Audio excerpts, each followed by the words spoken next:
Well, good morning. It's a different kind of weather today.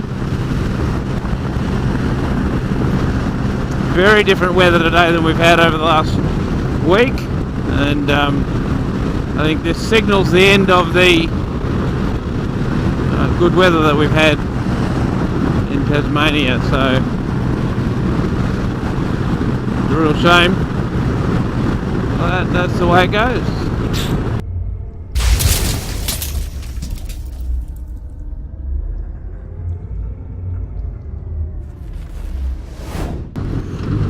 What's happening this morning, despite the fact that it actually might not look like it, I'm actually riding with the other guys today. They went and did all the touristy things yesterday, and this time they're doing the trip down to the southernmost point of Tasmania. I've actually not done that before, so we're going to join them on that one. But I just had to get some fuel. They all took off because I'll catch them basically. So we're going down to a place called Southport, which is down the low end of down the bottom end of the island of Tasmania. So should be a bit of a nice ride. But it's been the weather's just been incredible this week, and the riding has been sensational. It's just been an incredible trip. So this is the last day. Well, it's not the last day in Tassie. It's so we go out tomorrow, but tomorrow is just going to be riding up the coast, or riding back up to the north of Tasmania, and we're going to get up the ferry by 5, park up, and then I think board about 6 o'clock. It's going to be a pretty uneventful day tomorrow, let's hope. And then we do an overnight on the ferry, and then we get off the ferry in the morning. We start the ride up the mainland towards home. So it's going to be pretty good. Looking forward to it.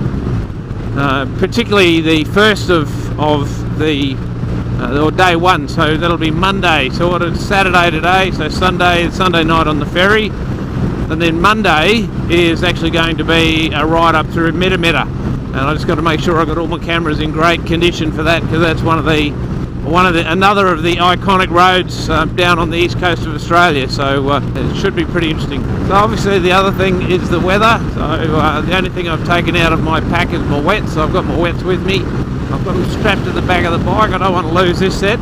Just about to come up on the back of all my riding buddies. This is Mark on his rented Bandit. There's one of my subscribers too. That's Mark. That's his Bandit that he had to hire. He actually doesn't have a bike at the moment. He's between bikes. He's trying to find the right one. He's looking. He looked at the Cross Tourer. He's looked at the Explorer. He likes both of those. He likes the big bikes, the big off-road bikes. This is Krusty. Krusty on his Krusty on his. Oh, there he is, mate. There, yeah. So this is Krusty. Krusty's the. This is his bike. So we're going to do the whole bromance thing. But that's his bike. That's Krusty Cav. He's also a YouTuber. He just recently got himself a Mavic drone. So I'm expecting from this trip there'll be a bit of drone footage.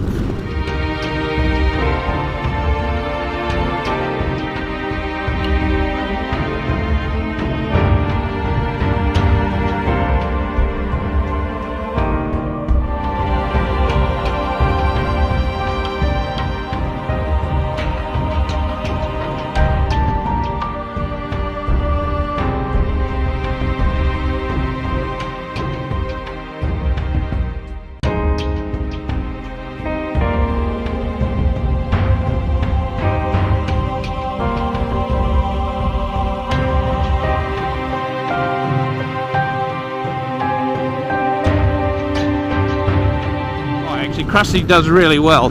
Now this guy here, he's a bit of a legend. He's got a collection of motorbikes as well. Old Desi, and he's got a 1975 Motor Guzzi 850 T3, which I've got some footage of having a ride on. Actually, it's a crazy clunky old bike from the 70s. It's fantastic. Here we go, 1979 Motor Guzzi 850 T3. must be this baby.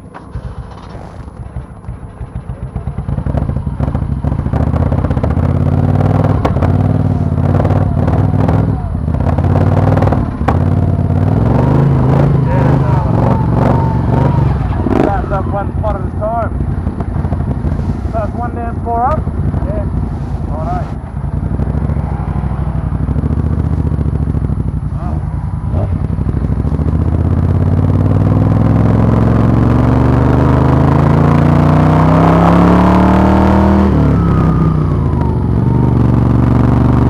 But he's riding a Tiger, so poor old Desi's got, you know, he's pretty old as well. He's up in his mid-60s, I think 67 or something, so yeah, he's still riding, home for a shed. And here he is. This is my mate Brett. He's the guy that bought the, he bought that thing with everything on it. It's just got, like he bought that cross tour, he got a really, really good deal for it, and it had everything on it when he bought it. It's just got,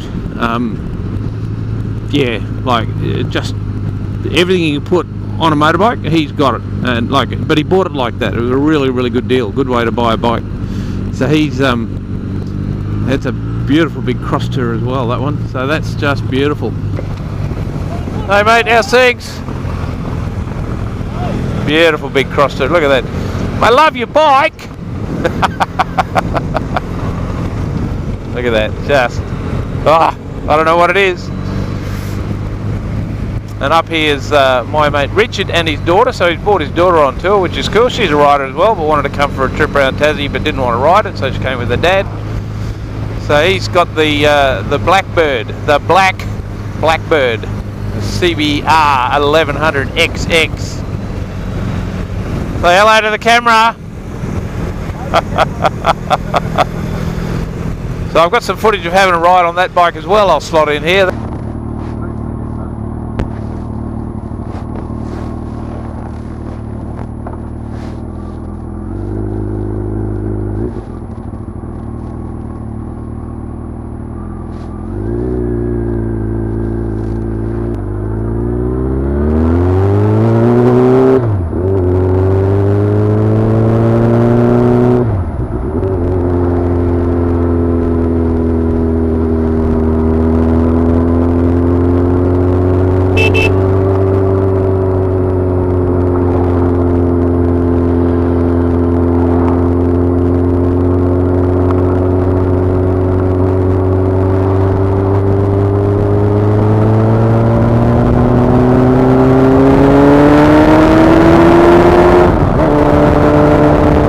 That thing is a weapon.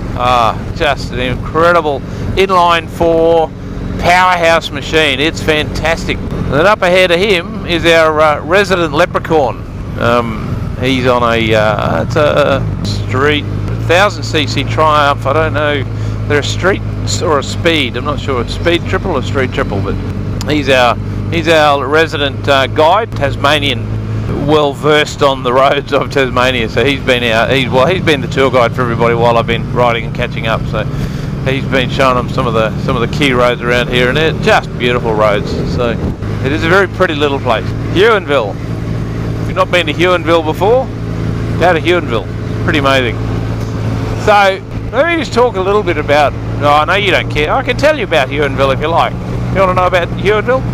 Huonville is named after the timber that comes from the area called Huon pine. And one of the things the early explorers discovered, I don't know how they find out these things, but so they discovered that Huon pine, whilst a very soft, easy to work with timber, was also impervious to marine borers, so made a really, really good timber for boat building. Huon pine became a very, very popular, light, easy to work, easy to cut timber, but was also a fantastic boat building material as well, so it became very popular down here. So Huonville, in this area of Huonville, actually became quite famous for a lot of the little ships that were built down here. So yeah, it's a little bit of useless information for you.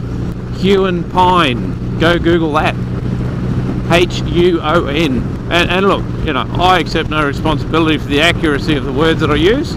but just, you know, there's some general knowledge in there, and you can Wikipedia the accuracy of it. And if you think that I've made an error, you want to change, you know, you want to make some corrections to my comments, but feel free to do that. I am always open to being corrected. As you can see from the weather, it's kind of changed and stopped being quite as good as it was. It's kind of our last day in Tasmania sightseeing. Went for a bit of a run today, started to rain. Went down to the southernmost part of Tasmania, down to Southport, and then came back. So that's pretty much it. That's pretty much the last day in Tasmania. The next day tomorrow is going to be all about just getting up to the ferry, getting ready to get on the ferry, and then heading home. So it's been awesome. Just an incredible trip, and I hope you enjoyed some of the footage. But from here on in, it's going to be 3 days, maybe 4. Let's see, 3 or 4 days of some of the best mainland roads. So really looking forward to that. But anyway, for now, that's Tasmania. Apart from the ferry, maybe if something interesting happens tomorrow, but that'll be Tasmania. Over and out.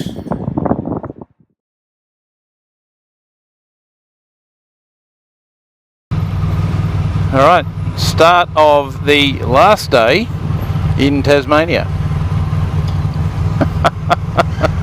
And it's a wet one. The wet weather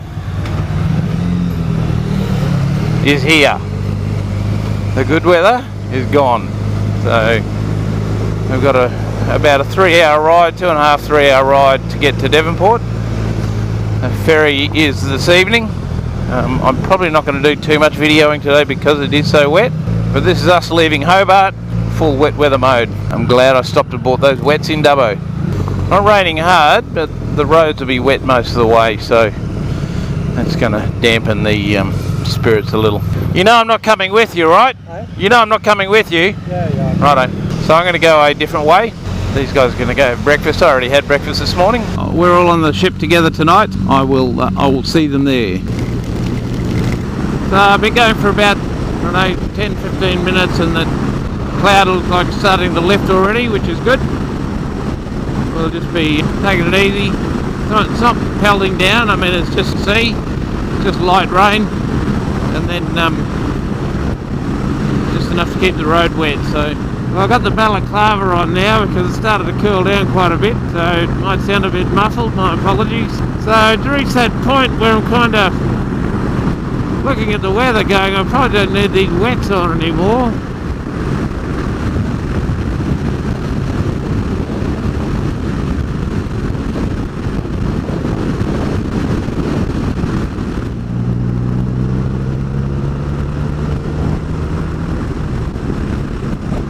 Well, that looks a bit ominous.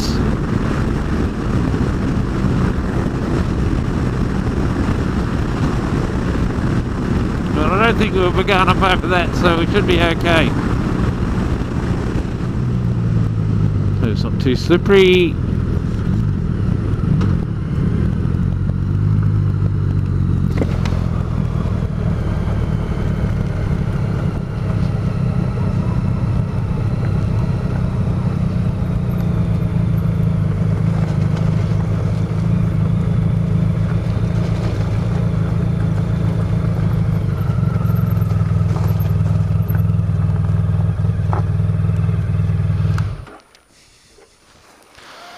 Oh, the Great Lakes region of Tasmania.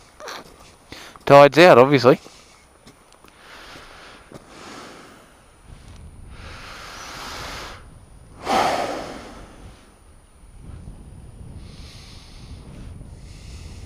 Okay.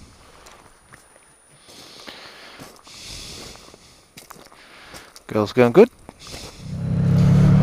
So, that cloud that I thought we were going to go around, turned out we're going through, so we'll just take it nice and easy, high beam on, heaps of visibility for oncoming vehicles, but it's called Big Bike Adventures, right? Where's the road go? Where does the road go? Can't see a thing with that tinted visor down. So cold, it's 10 degrees. I've got the visor up because I can't see anything, but my face is freezing to death. Oh look, that sign just said 7 kilometres of twisty road. Awesome! For once in my life I'd be happy with just a nice straight road. Well, we're going downhill, so hopefully we'll get out of this stuff pretty quick. I think if we get back down under 1,000 metres we should be okay. 1,010. 1,000 metres. Look at that. Still going down. Well, there you go. Cloud sailing at 1,000. Right. Well, we're not completely out of it, but certainly a lot better.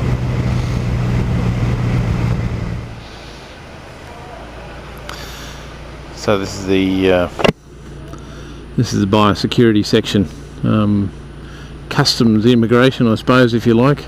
So it's kind of like stopping things from going from Victoria, from Tasmania into Victoria or into the mainland, and they do the same on the other way in. It's just a biosecurity point. So it's plant material, fish and animals and fruit. So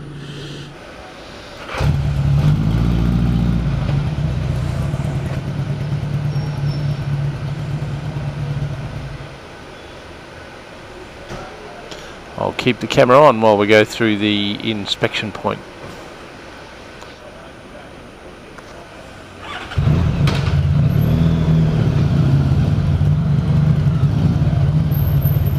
Hello, mate. Good, mate, yourself? Turn that off, or make sure it is turned off.